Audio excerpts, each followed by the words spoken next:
Of course, right before I'm about to shoot a video. Hey everybody, welcome back to the channel. Today we're going to talk about the Sony FX30 versus the Sony A7IV.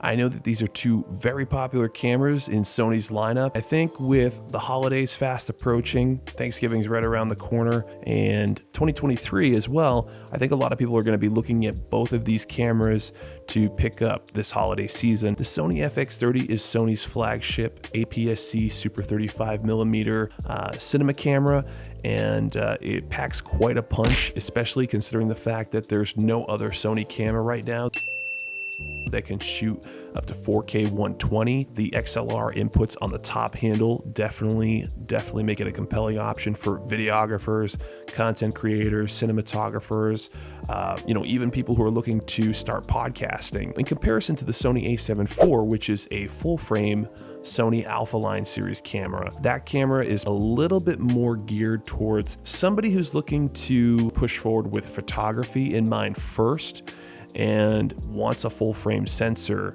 They want that low light performance, that shallow depth of field that's a little bit easier to get with full frame. Not saying you can't get it on APS-C, just something to consider when looking at either of these two options. They both have dual SD card slots. They both take that CF Express Type A card that Sony's pretty much introduced to the market. So you're covered there. They're definitely both professional bodies, clearly. I wouldn't worry too much about that. They both take the Z battery. When it comes to the Sony FX30, it has 26 megapixel backside illuminated sensor. It shoots 4K 24, 4K 30, 4K 60, and 4K 120.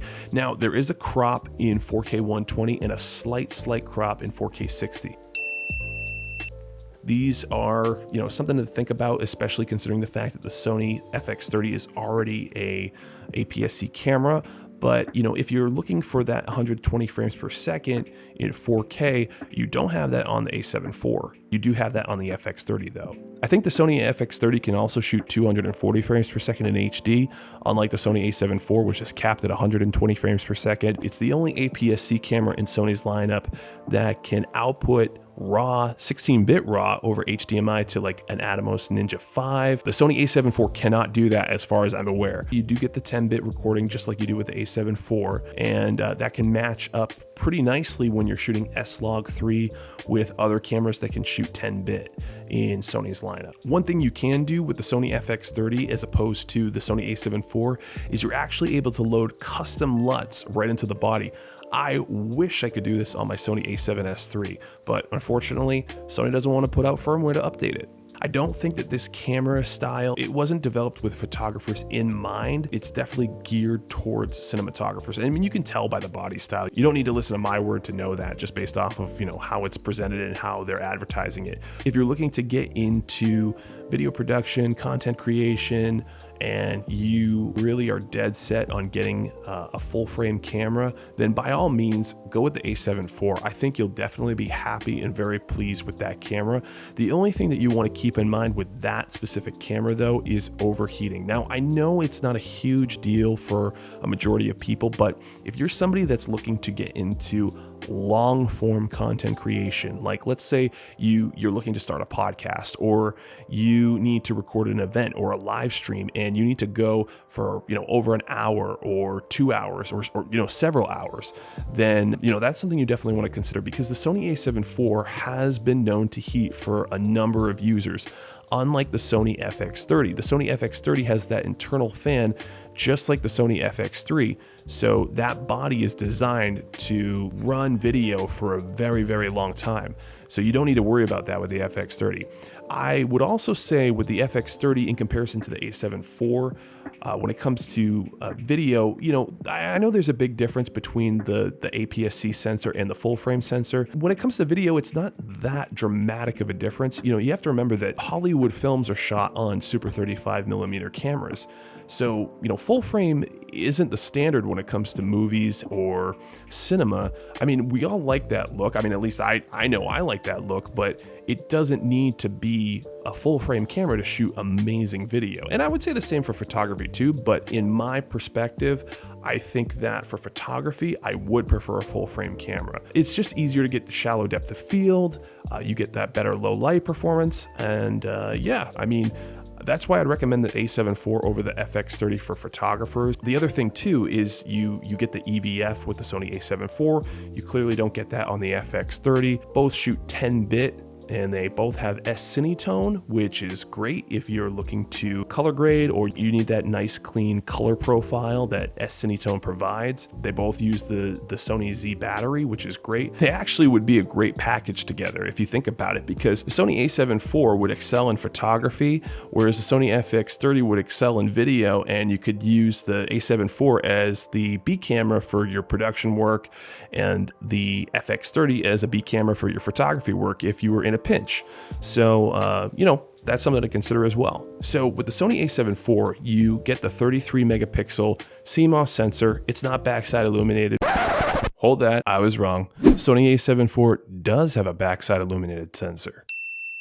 Sorry about that. The low light performance, from what I've seen, is pretty close and almost up to par with the Sony A7S III. In video, you do have rolling shutter with the Sony A7IV, and it's pretty bad from the footage that I've seen. So in comparison with the FX30, you're looking at better rolling shutter performance on the Sony FX30. That could be because it's a smaller sensor. You know, that's something to keep in mind as well if your focus is on video. I personally, even with the A7S III, don't really need perfect rolling shutter. There's some people that they're really, you know, really obsessed with making sure that their rolling shutter is perfect. And I get it. I definitely get it. The Sony A7IV does have the ability to shoot in APS-C mode in all of the video recording modes. The only thing is you do have a limitation on the 4K 60 in full frame. You cannot shoot 4K 60 in full frame. So it just crops down to APS-C, just like the Sony FX30. But yeah, so that's just something to keep in mind as well. Both of them, which I am totally jealous of, have focus breathing compensation. I know the Sony A7IV does. I'm pretty sure the Sony FX30 does.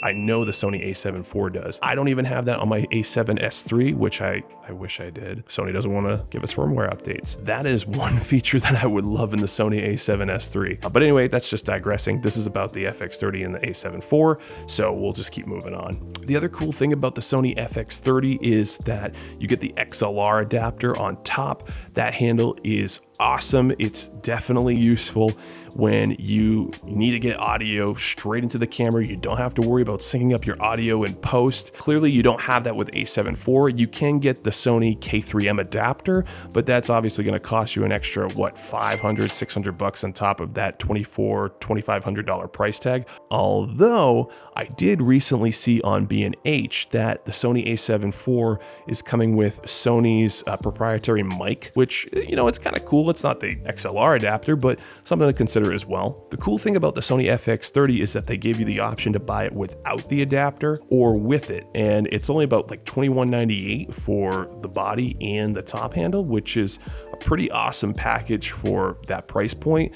Now, you know, that's not that far under the Sony A7IV. I'm sure you can find a Sony A7IV around that price point used, barely used. So just keep that in mind as well. And one thing with the Sony FX30 as well that I want to mention is when it comes to video production and video work, or, you know, creating content, the APS-C lenses that are coming out for the Sony FX30 are excellent from what I've seen. That 15mm f1.8, the 11mm f1.8. If you're looking to upgrade to full frame at some point, again, upgrade, you want to keep that in mind too with your lens purchases. There are so many options for Sony APS-C cameras now in terms of lenses. The Sony FX30, I really like that cage style design, but I will say, even with my A7S III, and I know I have a really good EVF on the A7S III, I definitely use it quite a bit. So that's something to consider as well, even for video. When I'm out in, you know, really sunny, high noon conditions, that EVF definitely comes in clutch. I don't know if you would really need it, especially if your focus is on video. Yeah, I think that it's definitely something to consider too, if that's something you really need. Both are definitely geared for video. I think the FX30 clearly outshines in certain aspects of video than the A7IV. I know there's a lot of people out there that still want the A7IV for that full frame look, even in video, and they need an EVF. Like I said, if your focus is solely on video, I would stress that the FX30 is probably the better option if you really aren't so focused on getting that full frame aesthetic. The FX30 is clearly the better option if you don't care about that full frame aesthetic. If you are into photography, and don't get me wrong, the FX30 and APS-C cameras can shoot great portraits or you know, landscapes or whatever you want to shoot. The APS-C cameras are great. But if you're really focused on photography, I would definitely lean more towards the A7IV. I think really that full frame sensor is just a little nicer to have. The max ISO range is a little bit wider on the A7IV as well. Let me quickly check actually. So it says right here, the Sony FX30 ISO range is 100 to 32,000, where the ISO range on the A7IV is about 100 to 51,200. So that's just something to keep in mind as well. Not a really big deal, but you know, I figured I'd throw that out there. Both of these are very robust body styles. They just happen to be very different. The Sony A7IV is weather sealed, just like the FX30. It's just really a matter of personal preference and really what you're trying to do with either of these cameras. I feel like I'm missing something. I'll leave some other information right here if I forgot anything to mention. If I was to pick right now, and I did not have my A7S III, it's a tough one. I may go with the A7IV. Just because I really do like that full frame sensor. I don't shoot a lot of long form content.